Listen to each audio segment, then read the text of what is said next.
আসসালামু আলাইকুম। আজকে ৮ জুলাই ২০২৬ তারিখ। মালয়েশিয়া শ্রমবাজার নিয়ে গুরুত্বপূর্ণ তথ্য দিব। আপনারা তারিখটা মনে রাখবেন। আর বাংলাদেশের মেইন স্ট্রিম মিডিয়া যেগুলা বিভিন্ন ধরনের আপনার প্রথম সারির গণমাধ্যম থেকে শুরু করে আপনার টেলিভিশন চ্যানেল পর্যন্ত ফলাওভাবে প্রচার করতেছে যে মালয়েশিয়ার শ্রমবাজার বাংলাদেশিদের জন্য খুলে গেছে। তো এই সংবাদের উপরে ভিত্তি করে যারা গ্রামে গঞ্জে বসবাস করেন বা যারা এই সেক্টর নিয়ে কাজ করেন না, অনেকেই আছেন আপনার বিভ্রান্ত হয়ে যাবেন বা অনেকে মনে করবেন যে এই বুঝি মালয়েশিয়া শ্রমবাজার খুলে গেছে, হয়তো বা আজকে থেকে বা আগামীকালকে থেকে কিন্তু অনেকে পাসপোর্ট কার কাছে জমা দিবেন, কোথায় মালয়েশিয়ার জন্য মেডিকেল করবেন, কোথায় মানে কি করবেন, কার আগে কে পাসপোর্ট টাকা পয়সা জমা দিয়ে তাড়াতাড়ি উড়াল দিয়ে মালয়েশিয়া চলে যাবেন, সেই পদক্ষেপ নিচ্ছেন আপনাদের জন্য আজকের ভিডিওটি, যাতে করে আপনারা ধরা না খান। আমি পুরো সম্পূর্ণ বিষয়টা আপনাদেরকে আমি ক্লিয়ার করব, কারণ যেহেতু বিগত কলিং ভিসাতে আমি কর্মী পাঠানোর ক্ষেত্রে সহযোগিতা করেছিলাম। এবারও যখন কার্যক্রম পুরোদমে শুরু হবে, আমি কিন্তু চেষ্টা করব আমার জায়গা থেকে কর্মী পাঠানোর ক্ষেত্রে সহযোগিতা করার। যদি নিজে সহযোগিতা নাও করি, আমি তথ্য দিয়ে সহযোগিতা করব আপনাদের, যাতে করে আপনারা ভুল সময়ে ভুলভাবে চেষ্টা করে যেন আপনাদের সময়টা বরবাদ না হয়, টাকা পয়সা যেন ফেসে না যায়। এখন মূল ভিডিওতে আসি। যে বর্তমানে মালয়েশিয়ার মানব সম্পদ মন্ত্রী যখন বাংলাদেশে আসবে, এখনও আসে নাই, উনি বাংলাদেশে আসবে বা ওনার প্রতিনিধি বাংলাদেশে আসবে, এসে বাংলাদেশ সরকারের সাথে মালয়েশিয়ার সরকারের MOU স্বাক্ষরিত হবে। G2G MOU স্বাক্ষরিত হবে, অর্থাৎ গভর্নমেন্ট টু গভর্নমেন্ট আপনার সমঝোতা স্মারক স্বাক্ষরিত হবে। এই সমঝোতা স্মারক স্বাক্ষরিত হওয়ার পরেই কিন্তু ডিসাইড করা হবে। আগে কিন্তু অনেকগুলো মেডিকেল সেন্টারে মেডিকেল করা যেত। আমি মেডিকেল সেন্টারগুলোর লিঙ্ক আমি ভিডিও ডিসক্রিপশনে দিয়ে দিব। আপনারা মেডিকেল সেন্টারগুলোর নাম দেখে নেবেন, যে বিগত কলিং ভিসার সময় যে সকল মেডিকেল সেন্টারগুলোর মাধ্যমে মেডিকেল করা হয়েছে। তবে এগুলোর বাইরে কেউ যদি আপনাকে মেডিকেল করাইতে যায়, সেই ক্ষেত্রে মেডিকেল করাবেন না। আর আরেকটা জিনিস হচ্ছে, এগুলোতেও যদি এখন পর্যন্ত কেউ মেডিকেল করাইতে যায়, তাহলে মেডিকেল করাবেন না। কারণ এখন পর্যন্ত নির্ধারণ হয় নাই যে আগের সিন্ডিকেট বহাল থাকবে, আগের মেডিকেল সেন্টারগুলো বহাল থাকবে, নাকি মেডিকেল সেন্টারগুলোর সাথে সংযোজন বিয়োজন হবে, আগের সিন্ডিকেটের সাথে সংযোজন বিয়োজন হবে। কারণ আগেকার দিনে আপনার নিজাম হাজারি ছিল আওয়ামী লীগ সরকারের আমলের MP, তারপরে অর্থমন্ত্রী লোটাস কামাল ছিল, ওনার অরবিটাল ছিল। মানে আগেকার দিনের যে সরকার ছিল, ওই সরকারের কিছু MP মন্ত্রীদের কিন্তু বিভিন্ন এজেন্সি ছিল, ওই এজেন্সিগুলো আপনার সিন্ডিকেটের মধ্যে ছিল। এবার যেহেতু সরকার পরিবর্তন হয়েছে, এটা সোজা কথা, আমি বুঝতেছি, আপনারাও বোঝা উচিত যে আগেকার দিনের সরকারের যে যাদের কর্তা ব্যক্তিরা ছিল, যাদের লাইসেন্সগুলো অ্যানলিস্টেড ছিল, যারা সিন্ডিকেটের মধ্যে ছিল, এবার তারা থাকবে না, বা এবার যদি তারা থাকেও, তাদেরকে হটিয়ে তাদের রিপ্লেসে কিন্তু BNP পন্থী অথবা NCP পন্থী অথবা জামাতপন্থী যারা আছে, তাদের কিন্তু কিছু রিক্রুটিং লাইসেন্স কিছু ব্যবসায়ী কিন্তু ঢুকবে। তো সেজন্য আমি আপনাদেরকে ক্লিয়ার করে দিতে চাই যে আপনারা যে আগে যারা মালয়েশিয়াতে লোক পাঠাইছে, তারাও যদি এবার আপনার কাছ থেকে পাসপোর্ট চায় অথবা আপনার কাছ থেকে মেডিকেল করিয়ে নেয়, টাকা পয়সা চায়, এখন লেনদেন করবেন না। কারণ তারা যে আগের বারে পাঠিয়েছে, যে এইবারে যে তারা সিন্ডিকেটে থাকবে, এটার কোনো আপনার ভিত্তি নেই, কোনো সত্যতা নেই। কারণ এখন পর্যন্ত মালয়েশিয়া গভর্নমেন্ট থেকে ডিরেক্টলি ডিক্লারেশন দেয় নাই যে আমরা আগের সিন্ডিকেটগুলোকে বহাল রাখবো বা আগেরগুলোকে সংযোজন বিয়োজন করব। এখানে বলে রাখা ভালো, যেহেতু আপনার FWCMH, যেটা মালয়েশিয়ার foreign worker centralise management system, যেটা ওইটার আন্ডারে যে লোক নিয়ে যায়, এটাতে কিন্তু বাংলাদেশকে সবেমাত্র আপনার আবার এনলিস্টেড করছে। এটার কিন্তু মালিক কিন্তু বাংলাদেশি। দেখেন মালয়েশিয়ার শ্রমবাজারটা কীভাবে দুর্নীতিপরায়ণ।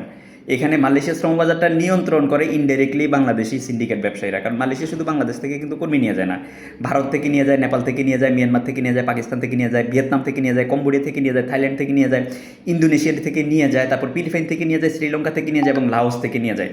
তো লাওসের লোকজন, আপনার কম্বোডিয়ার লোকজন কিন্তু মালয়েশিয়া গিয়ে কাজ করে, অথচ আমাদের দেশের কিছু বাঙালি আপনার এই লাওস কম্বোডিয়াতে লোকজন পাঠায় কাজ করার জন্য। আচ্ছা যাই হোক, এই 12টা দেশ থেকে কিন্তু কন্টিনিউয়াসলি মালয়েশিয়াতে শ্রমশক্তি রপ্তানি হয়, শ্রমবাজারের লোকজন কাজ করতে যায়। পাশাপাশি আরও 3টা দেশ আছে যেগুলা থেকে লোক যায়, তবে এখন যায় না, বা এগুলো মালয়েশিয়ার শ্রমবাজারে কর্মী প্রেরণের লিস্টে আছে, যেমন উজবেকিস্তান, কাজাকিস্তান এবং তুর্কিমেনিস্তান। টোটাল এই 15টা দেশ মালয়েশিয়াতে লোকজন নিয়ে যায়। তো এখন আমার কথা হচ্ছে, আপনারা এই যে মালয়েশিয়া শ্রমবাজার খুলে গেছে, মন্ত্রী বিবৃতি দিয়েছেন অথবা বাংলাদেশের প্রথম সারির গণমাধ্যমগুলো বিবৃতি দিয়েছে, এটার উপরে ভিত্তি করে কোথাও পাসপোর্ট টাকা পয়সা এখনও পর্যন্ত জমা দিতে যাবেন না, মেডিকেল করবেন না। যদি মেডিকেল করেন 100% আপনি ফেসে গেছেন, আপনি পাসপোর্ট দিয়ে 100% ফেসে গেছেন। কারণ এখনও পর্যন্ত গভর্নমেন্ট টু গভর্নমেন্ট চুক্তি যেটা, সেটা হয় না। হ্যাঁ, মালয়েশিয়া শ্রমবাজার খুলে যাবে, এখানে কোনো বাধা নাই, হয়তোবা এই মাসেই সব কিছু আপনার কমপ্লিট হবে। এই মাসে যদি সব কিছু কমপ্লিট নাও হয়, সামনের মাসে সব কিছু কমপ্লিট হবে, তার মানে আমি ধারণার উপরে ভিত্তি করে বলতেছি, তার মানে এই না যে এই মাসেই 100% কমপ্লিট হবে। তবে আমরা যারা এই সেক্টরে আছি, আমরা কিন্তু মানুষজনকে আপনার ভুলভাল বুঝিয়ে যে এই যে সরকারের পক্ষ থেকে ঘোষণা দিয়ে দিচ্ছে আপনার মালয়েশিয়া শ্রমবাজার খুব শীঘ্রই ফ্লাইট চলে যাবে, এগুলো বলে কিন্তু মানুষের কাছ থেকে হয় টাকা পয়সা নিচ্ছি, না হয় টাকা পয়সা না নিলেও অ্যাটলিস্ট পাসপোর্ট নিয়ে হলে আটকে রাখতেছি। তো এটা করতে যাবেন না। আপনি যেখানে দিতে যাবেন সেখানে ধরা পড়বেন। কারণ হচ্ছে এটা মালয়েশিয়া যখন শ্রমবাজার খুলবে, খোলার পরে কিন্তু আমি নিজে আপনাদেরকে আপডেট দিয়ে দেবো। আর কোন কোন মেডিকেল সেন্টারগুলো গত বছরে আপনার মেডিকেল করানো হয়েছে আমি সেগুলোর লিস্ট দিয়ে দিব। সেগুলোর বাইরে এখন পর্যন্ত সেগুলোর মধ্যেও কেউ মেডিকেল সেন্টারে মেডিকেল করাতে চাইলে এখন পর্যন্ত মেডিকেল করবেন না, কারণ প্রকৃতপক্ষে মালয়েশিয়ার জন্য অরিজিনাল মেডিকেল যেটা সেটা শুরু হয় নাই, বাট মেডিকেল করতে পারবেন। আমরা এজেন্সিগুলো কিন্তু আপনার টেস্ট মেডিকেল, এমনি নর্মাল মেডিকেল কিন্তু করাইতে পারি। যে কোনো একটা মেডিকেল সেন্টারে আমরা মেডিকেল সেন্টার থেকে স্লিপ তুলে আপনাদেরকে মেডিকেল করাইতে পারবো। তো এটা দেখেও আবার অনেকে আপনার হয়তো বা বিভ্রান্ত হয়ে যাবেন বা অনেকে বিশ্বাস করে ফেলবেন বা বিশ্বাসযোগ্যতা চলে আসবে আমি মালয়েশিয়ার জন্য মেডিকেল করে ফেলছি, মেডিকেলের টিকছি। এই যে আপনার প্রথম ফ্লাইটটা, মালয়েশিয়ার প্রথম ফ্লাইটটা যাইতে আগামী 6 মাসও লাগতে পারে, 1 বছরও লাগতে পারে, 10 মাসও লাগতে পারে। এই ধরনের মাইন্ড সেট আপ যারা করবেন তারা মালয়েশিয়া শ্রমবাজারে পাসপোর্ট ঢুকাবেন। তবে এখন পর্যন্ত আপনার কোনো কিছুই এখনও পর্যন্ত দুইটা দেশের সাথে দুইটা দেশের সরকারের কিন্তু এখনও পর্যন্ত এমওইউ স্বাক্ষরিত হয় নাই, G2G স্বাক্ষরিত হয় নাই। G2G গভর্নমেন্ট টু গভর্নমেন্ট যদি সমঝোতা স্মারক স্বাক্ষরিত হয়, এমওইউ স্বাক্ষরিত হয়, দেন আপনার ধরে নেবেন যে কার্যক্রম এখন 100% কার্যক্রম শুরু হয়েছে। তবে যেহেতু দুইটা সরকারের সাথে দুইটা সরকারের আপনার কথাবার্তা চলতেছে, মন্ত্রী পর্যায়ে যেহেতু ডিক্লারেশন দিয়েছে, সেহেতু এটাকে নিয়ে পজিটিভ থাকেন। তবে এটা পুরোপুরি বাস্তবায়ন হবে বা পুরোপুরি বিশ্বাসযোগ্যতা অর্জন করবেন, বিশ্বস্ততা অর্জন করবেন, বিশ্বাস করবেন যখন সেই দেশের মানব সম্পদ মন্ত্রী অথবা তাদের প্রতিনিধি বা সচিব পর্যায়ের বা মন্ত্রী পর্যায়ের কেউ, প্রতিমন্ত্রী পর্যায়ের কেউ বাংলাদেশে এসে আগেরবারের মতো আপনার সমঝোতা স্বাক্ষরিত করবে, তখন ধরে নেবেন যে হ্যাঁ এবার মেডিকেল চালু হবে, এবার মেডিকেল করাইতে পারি, এবার পাসপোর্ট বা টাকা পয়সা লেনদেন করতে পারি। আমি যেহেতু বিগত কলিংয়েও সার্ভিস সেক্টর, কনস্ট্রাকশন, এগ্রিকালচার এবং ফ্যাক্টরি ওয়ার্কার 4টা ক্যাটাগরিতে আবেদনের ক্ষেত্রে আমি হেল্প করেছিলাম। আমি কিন্তু এবার কাজ না করলেও আমি তথ্য দিয়ে সহযোগিতা করব, কারণ এবার আমার বেশ কিছু কোম্পানিতে ডিরেক্টলি কাজ করার সুযোগ আছে। গতবার কিন্তু আমি যে লোক পাঠাইছি, আমার একটা লোকেরও মেডিকেল বরবাদ হয় না। আমি যখন দেখছি যে লোক যাওয়ার পরে আপনার 2 মাস 3 মাস বসে থাকে, কাজ পায় না, তখন কিন্তু আমি ধাম করে কাজ বন্ধ করে দিয়েছি। এরপরে কিন্তু যারা এই কাজ করছে তাদের কিন্তু অনেকের মেডিকেল বরবাদ হয়েছে, ভিসা পেয়ে কিন্তু লোক যেতে পারে নাই। তো আমি খুব ক্যালকুলেশন করে বিচক্ষণতার সাথে কাজ করি, যাতে করে কেউ যেন ক্ষতিগ্রস্ত না হয়, বা আমি ধরা খাওয়া মানে আমার লোকজন ধরা খাওয়া। সেজন্য এবারে কলিংয়ে কিন্তু ডিরেক্টলি বেশ কয়েকটা কোম্পানির সাথে কথাবার্তা বলা আছে। আমাকে ফাইল জমা দিতে হবে এমন না, আমি তথ্য দিয়ে সহযোগিতা করব। আপনার যখন সরকারিভাবে সব কিছু কমপ্লিট হবে এবং মেডিকেল সেন্টারগুলোর অনুমোদন পাবে, আমি লিস্ট আকারে দিয়ে দিব কারা কারা কাজ করতেছে, কোন কোন সিন্ডিকেট কাজ করতেছে, তারপরে কোন কোন মেডিকেল সেন্টারগুলোতে মেডিকেল করা যাচ্ছে। তবে আমি এখন ডিসক্রিপশনে দিয়ে দিচ্ছি যে আগের বারে যেগুলো লিস্টেড ছিল সেগুলো এবারে লিস্টেড থাকতে পারে, বা এগুলো কিন্তু লিস্টেড থেকে বেরোয় যেতে পারে। কারণ মালয়েশিয়াতে আমি যে 12টা দেশের নাম বলছি, টোটাল 15টা দেশ থেকে মালয়েশিয়া কর্মী নিয়ে যায়, তার মধ্যে 12টা দেশ থেকে কিন্তু কন্টিনিউয়াসলি নিয়ে যায় বাংলাদেশ সহ। এগুলো সব কিছু কিন্তু FWCMHA কিন্তু এটা একটা থার্ড পার্টি, এটার মধ্যে নিবন্ধন করেই কিন্তু মালয়েশিয়ান সরকারের সরকারি যে পোর্টাল আছে সেটার সাথে এটার সাথে মাচ করা, এটা এইভাবেই কিন্তু লোক নিয়ে যায়। তো foreign worker centralise management system যেটা, এটার মাধ্যমে যে লোক নিয়ে যায়, এটার কিন্তু মালিক বা এটার কিন্তু কল কাবজা যারা নারা বাংলাদেশি। তাহলে এবার বুঝেন, একমাত্র বাংলাদেশ থেকে কিন্তু 4 লাখ 5 লাখ 6 লাখ টাকা খরচ করে লোক মালয়েশিয়াতে যায়। আর এটা কেন যায়? কারণ এই যে 12টা দেশের যে কোটা আছে, এই টাকার বিনিময়ে ওই 12টা দেশের কোটা থেকে কিন্তু বাংলাদেশের কোটার দিকে নিয়ে আসে।